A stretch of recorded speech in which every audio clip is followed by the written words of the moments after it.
이웃에 대하여 거짓 증거하지 말라. 아멘. 이웃에 대하여 거짓 증거하지 말라. 라는 제목으로 말씀 전하겠습니다. 십계명의 9번째 계명입니다. 거짓 증거라는 것이 무엇일까요?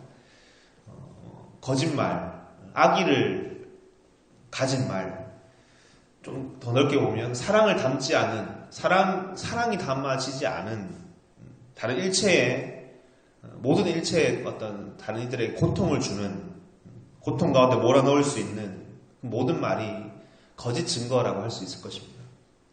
그러니까 뱀의 유혹, 창세기 3장에 있는 태초에 아담과 하와에게 뱀은 다가와서 무엇을 얘기합니까?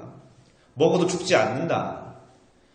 반드시 죽으리라 하신 하나님의 말씀과는 전혀 반대되게 정반대의 말을 합니다. 그런데 인간은 그 진리의 편에 서는 것이 아니고 하나님의 말씀의 편에 서는 것이 아니라 그 반대의 편에 서게 됩니다. 이 사단의 속삭임에 넘어갔다는 것입니다. 왜냐하면 사단의 말은 너무나 달콤하고 성경은 사단은 광명한 천사와 같이 다가온다 하셨습니다. 우리에게 자유와 기쁨을 줄 것처럼 그렇게 우리에게 얘기하고 있기 때문에 우리 거기서 넘어갔다, 속아 넘어갔다, 그 거짓말을 믿게 됐다. 거짓 증거라는 말은 원래 재판 장소에서 증인으로서 거짓 증언을 한다라는 말에서 근원하고 있습니다. 이게 보통 여러분 증인으로 재판장에 참석하면 선서를 하죠. 되게 선서를 합니다.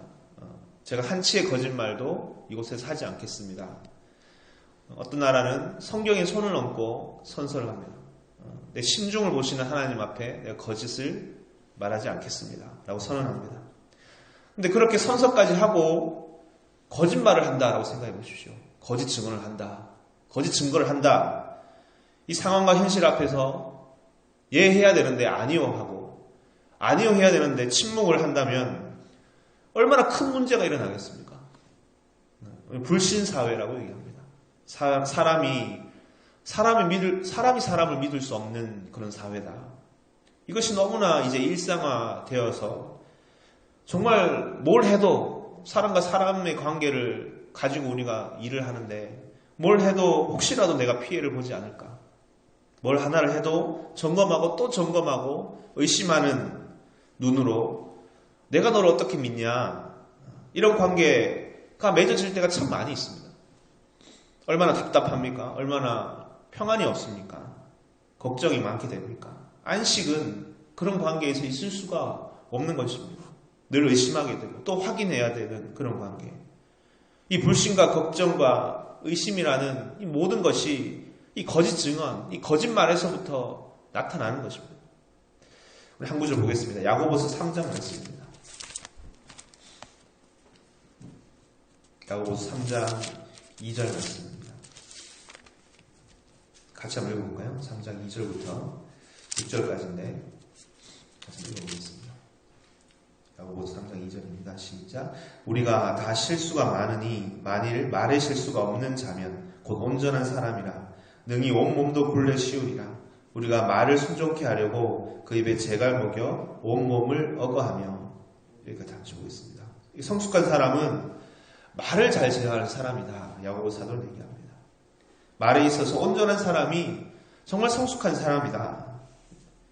왜 그러냐 하면 말을 잘 제어해야 되는 이유가 무엇입니까 하면 그 말에는 엄청난 능력이 있기 때문에 그런 것입니다.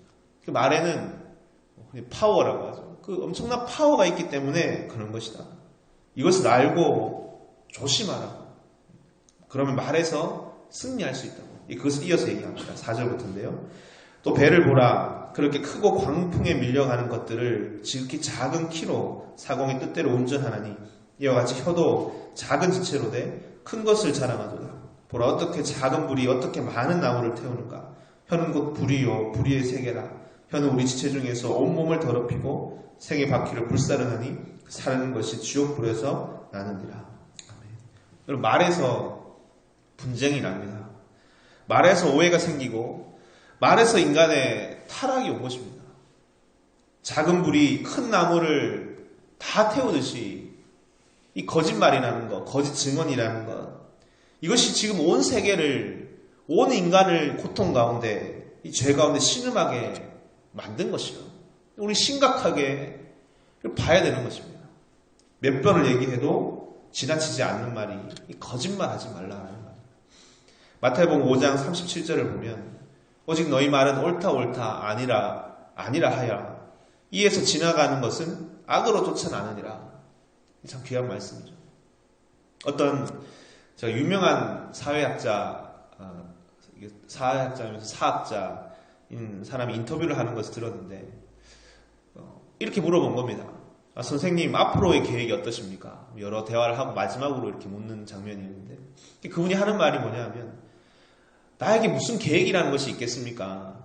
평생은 그렇게 저는 살아오지 않았습니다. 저는 늘 그때그때 충실하게 정직하게 살아왔습니다.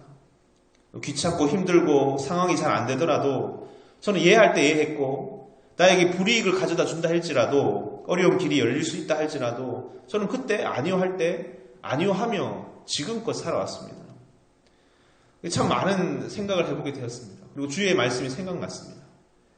하물며 하나님의 계획과 하나님의 뜻 안에 있는 자들이 이 진리의 말씀을 받은 자들이 어찌 다른 말을 할 수 있겠습니까? 이에서 지나가는 것은 이해할 때 이해하라, 아니요 할 때 아니요 하라. 이에서 지나가는 것은 다 악으로 쫓아나는 것이라. 잠시만요. 한번 생각해 보고요. 근데 이 말 안에는 자신의 생각이, 자신의 이기적인, 자신의 정욕적인 판단이 개입하려는 순간이 아닌가 하는 생각이 드는 것입니다. 예수님은 그런 것은 다 악으로 다 쫓아나는 것이다.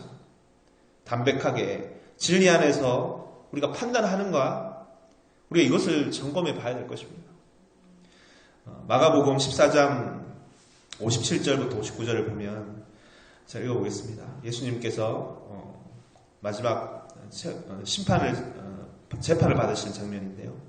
어떤 사람들이 일어나 예수를 쳐서 거짓 증거하여 가로되 우리가 그의 말을 들으니 손으로 지은 이 성전을 내가 헐고 손으로 짓지 아니한 다른 성전을 사을 때 지으리라 하더라 하되 오히려 그 증거도 서로 합하지 않더라. 십자가 앞에서 예수님의 모습인데 성경에는 이 거짓 증언자들이 나타나서 예수님을 고발했다, 모함했다라고 기록합니다.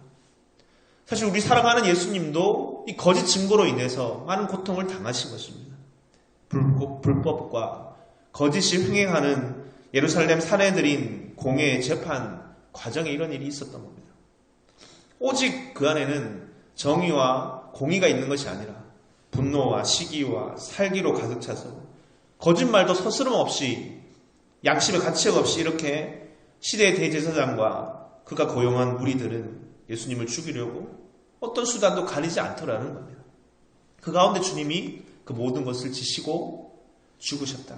사실 그렇습니다. 얼마든지 이 십자가를 피해가려고 했다면 피해갈 수 있지 않았겠습니까?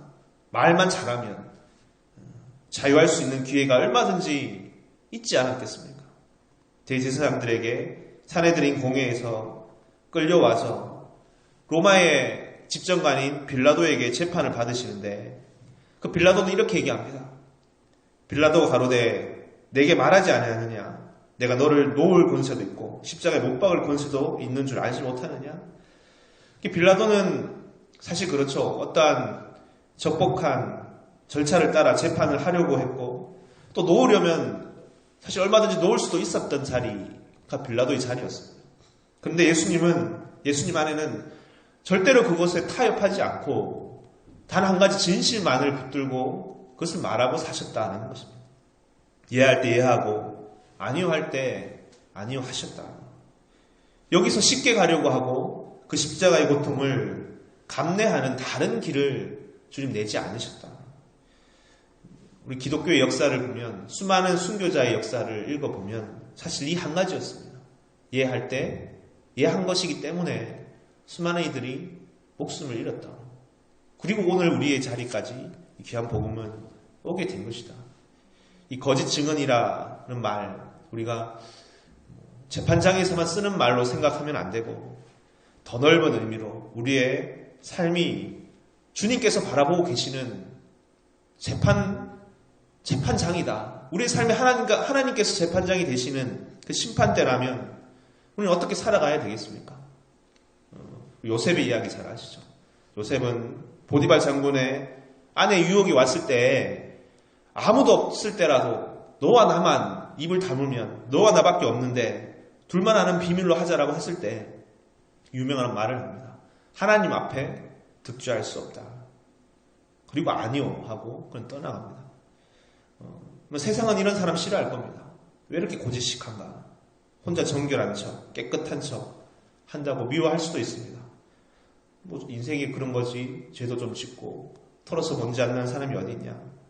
근데 정말 우리가 누구의 판단을, 누구의 잣대를 중요하게 생각하고 사는가? 오늘 주의 말씀 앞에서 거짓 증언하지 말라. 이 참과 거짓의 판단의 근원이신 이 하나님 앞에 정말 정직한 판단, 정직한 말을 하고자 하는 저와 여러분들 다 되셔서 주의 거룩한 제사장이요 하나님께서 선택한 소중한 주의 제자들, 하나님의 귀한 백성들 다 되시기를 주의 이름으로 축원드립니다. 아멘. 같이 기도하시겠습니다. 사랑의 주님, 주님 앞에 나온 우리들이 이 거짓 증언하지 말라 하신 주의 말씀 앞에 이 가운데 있는 많은 고통과 눈물과 이 쓰라림의 우리 인생, 우리의 세상의 모습을 다시 돌아보게 됩니다.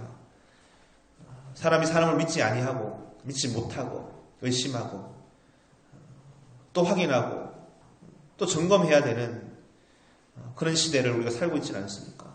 그 모든 것이 알고 보면 이 지체 가운데 가장 작은 혀에서부터 이 말에서부터 나는 것인데 우리가 정말 이것을 잘 제어하는 사람들, 더 나아가서 우리는 참 이해할 때 이해하고 아니오할 때 아니오하는 사람들, 주의 진리 앞에 정직을 말하는 자들 다 될 수 있도록 주 인도해 주시옵소서.